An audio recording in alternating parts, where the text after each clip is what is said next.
So today marks the 41st day of a federal government shutdown, now the longest in American history. Today is also the 250th birthday of the United States Marine Corps and is the eve of Veterans Day. And on behalf of the National Air Traffic Controllers Association and someone who has proudly served 5 years in the United States Marine Corps, I want to personally thank our military veterans. And on behalf of a workforce comprised of approximately 30% veterans, we want to thank all of the men and women who are currently serving in our armed forces and who protect our freedom and keep us safe every day and deserve to be paid as well. Semper Fidelis to my devil dogs out there. Now with me today is Amy Lark, who has served 18 years in the FAA and is a longtime certified professional controller as well as a traffic management specialist at Potomac Tracon. Also, Jonathan Misner, who has served 17 years in the FAA and is a controller at Manassas Tower. He is also a veteran and served 5 years in the United States Marine Corps and now as an air traffic controller. Happy birthday, Devil Dog. So, another title that I am honored to have earned is air traffic controller. With 22 years of experience at both the FAA, Tower, and en route, our thoughts remain now with all of those affected by the tragic accident of UPS 2976. This pain is felt across every air traffic control in the land. The crew, the family, and the friends of those who were lost were with you, and all of our controllers at Louisville Standerford Airport. But today, it benchmarks the first time in history that air traffic controllers and other aviation safety professionals we represent have now received 2 $0 paychecks, 41 days without pay. Controllers continue to show up and step up. Despite working full-time during the shutdown, and in many cases, mandatory overtime, controllers continue to show up and step up for the American flying public and for each other. On behalf of myself and your NATCA leadership, we see you. We thank you for your tireless commitment to safety of our national airspace system and the flying public. Your sacrifice and perseverance in the face of financial and emotional hardship are extraordinary.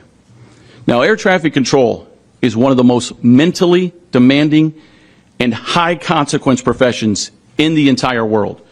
Every moment that we are at work, it requires everything we have. Focus, judgment, decisiveness, perfect decision-making, thousands of times a shift. And what hangs in the balance is our responsibility to safety in order to prevent tragedy. Air traffic controllers must show up day in and day out, fully prepared, and to handle the stress, pressure, and the weight of their responsibilities to the American flying public and their safety.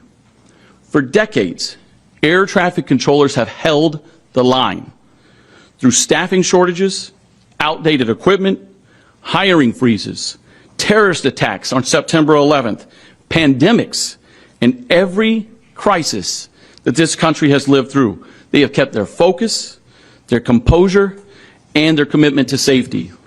But now, they must focus on child care instead of traffic flows, food for their families instead of runway separation. This is not politics. This is not ideology. This is the erosion of the safety margin the flying public never sees, but America relies on every single day. The added stress leads to fatigue. The fatigue has led to the erosion of safety and the increased risk every day that this shutdown drags on. If you want to know what the real fallout of this shutdown is, it's not a budget line. It is the smallest and the most dangerous shift of all.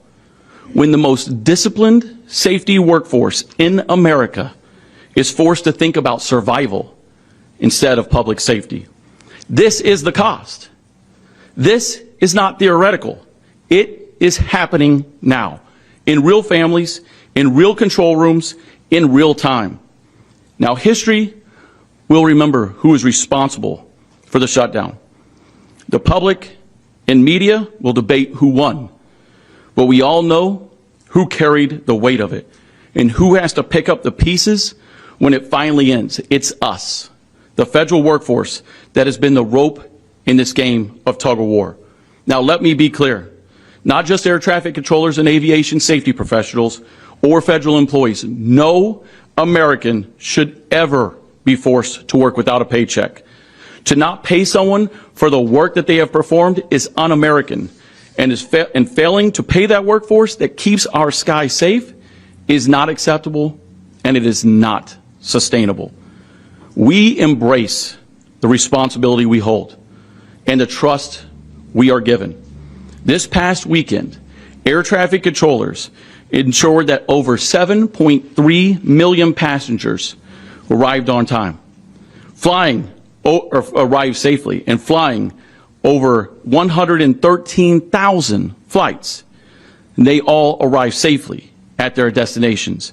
They did this despite continuing to operate with 3,800 fewer fully certified controllers than the system requires. And this is not a new issue. NATCA has been advocating for increased controller staffing for more than a decade. Secretary of Transportation Sean Duffy recognized this concern and implemented plans to supercharge controller hiring and modernize the air traffic control system. And we've shared the same vision. And we also thank him for his outspoken support of air traffic controllers and for ending this shutdown. The effects of this shutdown have real consequences for hardworking, patriotic American workers. Last Friday, we delivered over 1,600 handwritten letters from our members to the congressional offices expressing the hardship that they are experiencing. These are not statistics. These are the lives of people who keep this country moving.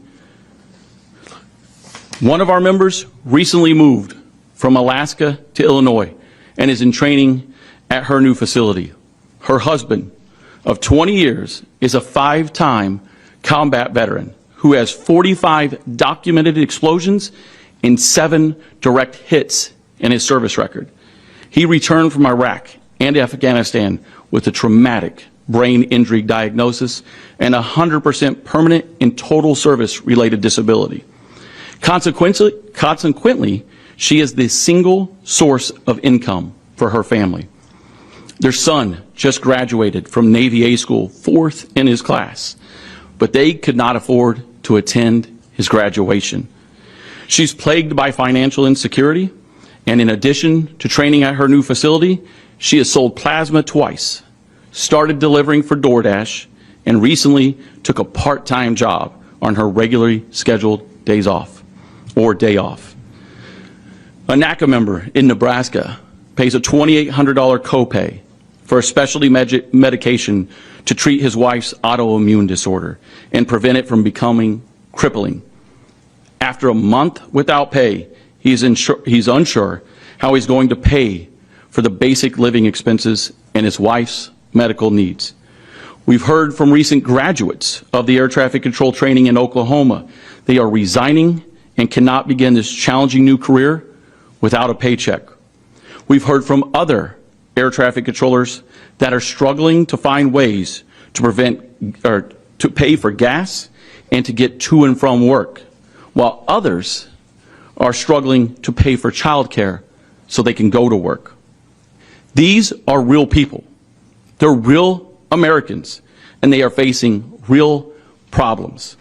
They deserve better, and they absolutely deserve their pay.